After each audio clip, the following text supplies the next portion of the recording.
Yep. Okay. So I'm going to talk about a new browser feature that it can be really useful for web developers. And I'm hoping that more web developers will actually come to learn about this feature, because it could make a big difference on the web. Now, of course, I assume that most of you know what a cross-site scripting attack is. The canonical example of it is some kind of web form like this that accepts user input and doesn't quite do the proper filtering. So the user puts in something like this, and then it ends up on the final page, and then it does something like this to all of the users that come into that website. Now, a similar problem that we can see with web forms that don't do proper filtering is something like this, where people put in a tag that has remote content that you may not want on your site. And of course, this will do something like this, where that image, it gets displayed because you didn't filter anything, you didn't filter it properly when the user entered it. Now, there's various strategies for preventing things like that from happening. The common way that people cause a cross-site scripting attack is by just putting in like a variable directly into the HTML that's going to be outputted to the page. So the first fix that comes to mind is to do something like this. So you escape the variable before you throw it onto the HTML. But a much better solution, of course, is to use a templating system, where you will have a separate template with a placeholder, and then when you want to render the page, you pass in the variables there. Now, the cool thing about a templating system is that you can turn on auto-escaping, so that variables will always be escaped. And if you do want to pass in raw HTML, you have to do something like this. Just pipe raw, or whatever it is in your templating system. Now, of course, if you have auto-escaping turned on by default, it doesn't mean it's going to be always on. Because as I've just shown with the pipe raw thing, sometimes you do need to pass in raw HTML. So you still have to be careful. Now, the real problem here, and that's the cause of all of these cross-site scripting attacks, is that the default for all browsers is to allow everything, to allow all inline scripts, to run them, and to load all external content from your website. Content security policy is a way to change this. Now, what it is that it's a way to tell the browsers that you want on your site. So here's a really simple example. Looking at the headers for this hypothetical site, we see a new header called Content Security Policy, and normally it's all on one line, but obviously for the purpose of this slide, it's on 3 lines. And what you put in there is a number of directives. So the first directive is default SRC of self. What that means is that by default, for all types of content, you allow content that comes from the same server. So content, in this case, that comes from http example.com. The second line is image SRC. This overrides the first one. So the default value was self. For images, it's self and data. Now, data is for the data URI, the way to inline images directly into CSS or HTML through base64 encoded stuff. So that's just there to show that you can override the default and you can have more precise directives for different types of content. Here's another example. So same hypothetical site, but right now we're looking at a login page over HTTPS. Now, this service, this example happens to use Persona for logins, and Persona requires 2 extra things. It requires you to open a hidden iframe to this URL, login.persona.org, and to load a script from the same URL. So we allow these things. So we, again, override the default policy. Another example, this is my homepage. This one's a real example. So here I've got default SRC of none, which means that by default, there's no external content at all that gets loaded by the browsers that visit my homepage. Now, of course, I have images on it and a style sheet, so I have to relax those restrictions somewhat. And also added font. Now, can anybody see the one that's clearly missing from there? Scripts, yes. So my homepage is really just a bunch of links. So it does absolutely nothing, and so it doesn't have any JavaScript. and I just disable it entirely. So you cannot go to my domain, to that URL, and load and execute scripts because the browser won't let you. These are the things that you can configure through a content security policy. So you can do objects, applets, scripts, style sheets, images, all of the multimedia stuff, frames, fonts, AJAX requests. All of these things you can enable or disable separately. It works in these browsers. There's one that's shaded there because the support isn't quite there. Now, the truth is that it really works well in the first two. Safari is a bit broken, so try to avoid using it there. But you know, if a browser doesn't support it, then with the exception of Safari, if the browser doesn't support it, basically nothing happens, and it's just as if the content security policy wasn't there. But for those browsers that support it, then you get extra protection. So it's quite cool. What does it look like if you CSP enable your website? Well, if we look back at this example from earlier, what you're going to see is this. Now, assuming again that the software still doesn't filter the input, then you're going to see something like this in Firebug. The script was blocked due to the CSP header. One thing to note is that unless it's explicitly allowed by your policy, all inline scripts are disabled. That's because there's no way for the browser to tell the difference between your inline scripts that you put into your application and the inline scripts that users put into your application through your lack of filtering. And so all of them are disabled by default. The second example with the evil image, this is what happens. The image is not loaded, and this is what you see in the Chrome console. So the image is refused to load the image because of content security policy. So pretty simple. Again, by default, in the default policy, external resources are not loaded. So if you need to load any external resources, you need to declare them. Now, what can you do today if you want to get ready for CSP? You may not want to start implementing CSP right now, but what you should do is get ready for it at the very least. First thing you should do is this. Eliminate all inline scripts and styles, because as I said, they are disabled by default unless you re-enable them. And if you do re-enable them, you're losing quite a lot of the value of CSP, to be honest. So if you have a script like this, what you do is you just move it to a file. You know, pretty simple. Another related one is JavaScript URIs. So if you have something like this, where you have a link that when you click on it, it runs a JavaScript function, that's slightly more complicated, but you know, not very. You just hook the function to the button that's on the event in JavaScript. Of course, not in inline JavaScript. JavaScript in a file, but you get the idea. If you want to start rolling out CSP then, what I recommend is start with a somewhat loose policy. You take a guess as what your application probably needs, and then you roll it out like this. So, okay, my application probably needs anything on its domain and subdomains and self and maybe the data URI. So just put in something like this, see if it works. You probably want to start with this unless you've actually fixed your application to remove all of this inline stuff. And then you can work towards a more strict policy. So maybe in your case, you can do something like this, where by default you only accept self, and then images can come from all these places, but scripts and styles only come from a single domain, like maybe a CDN or something like that. So you can evolve your policy to make it a bit stricter, because you know, if you start with a loose policy, it's still better than no policy at all. There's another interesting thing that's in the spec, which is the reporting mode. Reporting mode works like this.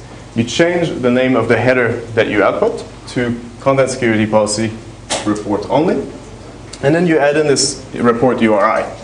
What that does is that the browser will parse your policy and will execute it, but instead of blocking a content that should be blocked, what it will do is that it will send a report to that URL that you specify there. But it won't actually block any of the resources. So you can try that first to test it out. And this is what the report that you're going to see. Basically, what resource was blocked, why, like which directive was violated, and what page the user was on. Now, another thing that's good to do, and the reason for that is that it's just an extra layer of security that you get out of it, is to add the headers, the CSP headers, not in your application, but directly into your web server config. The reason for that is typically you're going to have, I don't know, like a Django application that's running as the Django user or data or something like that on your server. But the Apache config will be owned by root, for example, or some other user, not the Django user. So if you put something like this in your Apache config and your application gets owned, then the attacker is still limited by the content security policy that you have. Now, that may not actually help you, but it might. It might make it a little bit more difficult to exploit your application. So probably not a huge thing, but you might as well do it that way if you're using content security policy. So I want to stress that this is not a replacement for proper XSS hygiene. You still have to use your templating system, escape your variables, all of that stuff. But it is a great way to increase the depth of your defenses. And got a bunch of resources here. In particular, this online tool there, CSP is awesome, was written by some guy that got really excited about CSP after I gave this talk at a security conference last year. And it's really good. It allows you to generate your policies quite easily. The other one, the Firefox add-on, is quite cool. You can create your own CSP policies for various sites that you visit, and it will be enforced by the browser. It's also quite useful if you're developing it for your own site. How much time has it got? We've got 10 minutes. All right, excellent. I've got time for a bonus HTTP header. Now, this one is really cool too. Can anybody tell me what's wrong with this website? No HTTPS. Yeah, there's a little bit missing here, right? Now, I'm sure you can guess what sort of bad things could happen if you were using this version of the website, right? I'm not going to get into exactly how you force a downgrade attack of this kind, you know, the HTTPS to HTTP downgrade. If you're interested in how that works, look up this tool, SSL strip. But basically, the problem here is that there is a downgrade, and you know, it would be really nice if the browser would just see, hey, that's like a bank URL. I don't really want to connect over HTTP no matter what. So how can we make this happen? Well, it turns out that this is exactly what strict transport security is. Now, this is not, this spec does not consist of a list of bank website URLs. You know, that would be one way to do it. But instead, it defines a new header that the server can return. And this is the header. So strict transport security, that's what you add to your responses. And then it's got a max age of some number of seconds. And that's like a couple of weeks, months, whatever. So all you need to do is return this.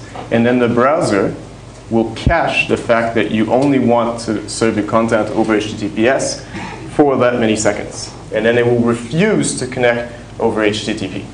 Yes? If you're forcing a downgrade attack anyways, couldn't the attacker just not send that header? Yeah, so it doesn't work for the first time, but it is remembered for that long, right? And the other thing is that there's also a preloaded list in Chrome and Firefox for certain URLs. But even if you're not in a preloaded list, like if you're always attacked, like if you're always being man in the middle, then you know it's going to suck for you. But typically, you know, you're not constantly under attack on every website you visit. So you know that's the same principle behind what everybody does with SSH, right? Trust on first use kind of thing. First time you see the SSH fingerprint, you're like, oh yeah, that's probably fine. And then the second time, you know, if they're different, then oh wow, they're different. Why don't you just shut down port 80? That's a really good solution, I would imagine. Yeah, would you like to propose that idea to appropriate It's standard? really simple. It's like if you don't want to ever transmit unsecured HTTP, just never transmit unsecured HTTP. Oh, you mean like for the bank to turn off? No, the bank doesn't serve over that domain. It's just that you use SSL strip, and then it's like you're using someone's Wi-Fi access point, and then they give you a different IP that you connect to, and you know, so yeah, the bank doesn't actually disseminate. This is a man in the middle attack kind of thing. Yes, it's to prevent those downgrade attacks when you're being man in the middle. Yep. So that's all you need to do. It works in these browsers. If it doesn't work in your favorite browser, you should switch browsers. But really, you know, like for your users that use another browser, they don't get any extra security. But the ones that use these browsers do. So it's pretty good. Now, if you have an HTTPS only site, there's no excuse not to turn this on. So just go ahead, add the extra header, and everything will be awesome. So, have you take questions? Yeah. 5 minutes or something? But thank you, friends.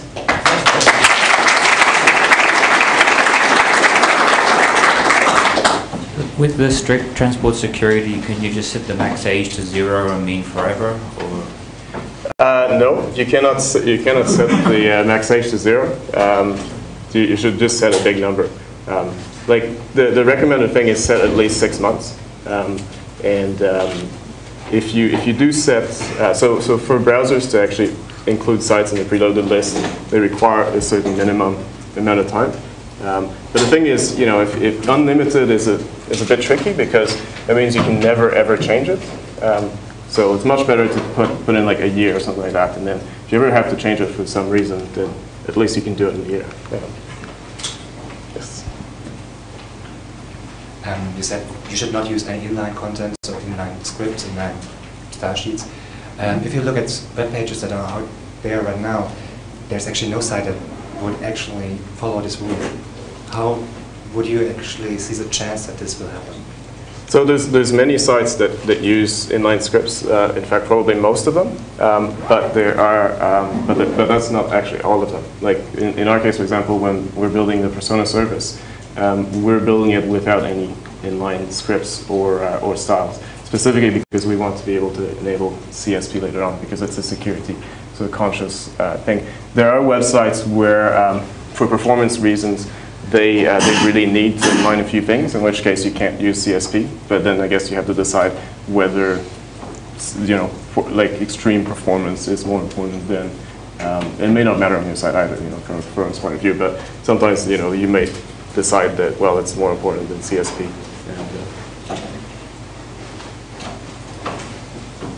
But yeah, it is a trade-off.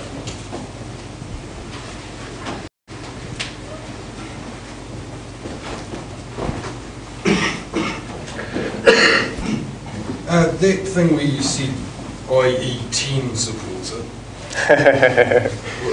is that actually what they're claiming is going to happen, or is that just tongue-in-cheek? Right, so the questions about IE10 support, that was kind of half there on the slide. It's kind of half there in IE10. I think it's just like reporting mode only or something like that. And it may not even work fully. I don't know. I don't have an IE10 browser to test with, but yeah, it's not really there. So my question relates to caching of that information, so specifically strict transport security, but also CSP. Is CSP cached? CSP is not cached. Okay. And if the user clears their browser cache, does the strict transport security information, is that also cleared, or is that retained as a separate? Yeah. So okay. So is it in a separate area, or is it part of the browser history? I don't know. And the answer is that it's probably different in Chromium and Firefox. But I should look it up. It would be better if it weren't clear. Oh, well, thank you.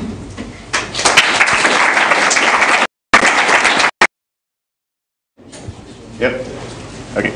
So I'm going to talk about a new browser feature that can be really useful for web developers. And I'm hoping that more web developers will actually come to learn about this feature, because it could make a big difference on the web. Now, of course, I assume that most of you know what a cross-site scripting attack is. The canonical example of it is some kind of web form like this that accepts user input and doesn't quite do the proper filtering. So the user puts in something like this, and then that you can turn on auto-escaping, so that variables will always be escaped, And if you do want to pass in raw HTML, you have to do something like this. Just pipe raw or whatever it is in your templating system. Now, of course, if you have auto-escaping turned on by default, it doesn't mean it's going to be always on. Because as I've just shown with the pipe raw thing, sometimes you do need to pass in raw HTML. So you still have to be careful. Now, the real problem here, and that's the cause of all of these, it ends up on the final page, and then it does something like this to all of the users that come into that website. Now, a similar problem that we can see with web forms that don't do proper filtering is something like this, where people put in a tag that has remote content that you may not want on your site. And of course, this will do something like this, where that image, it gets displayed because you didn't filter anything, you didn't filter it properly when the user entered it. Now, there's various strategies for preventing things like that from happening. The common way that people cause a cross-site scripting attack is by just putting in like a variable directly into the HTML that's going to be outputted to the page. So the first fix that comes to mind is to do something like this. So you escape the variable before you throw it onto the HTML. But a much better solution, of course, is to use a templating system, where you will have a separate template with a placeholder, and then when you want to render the page, you pass in the variables there. Now, the cool thing about a templating system is these cross-site scripting attacks, is that the default for all browsers is to allow everything, to allow all inline scripts, to run them, and to load all external content from your website. Content security policy is a way to change this. Now, what it is that it's a way to tell the browsers that you want on your site. So here's a really simple example. Looking at the headers for this hypothetical site, we see a new header called Content Security Policy, and normally it's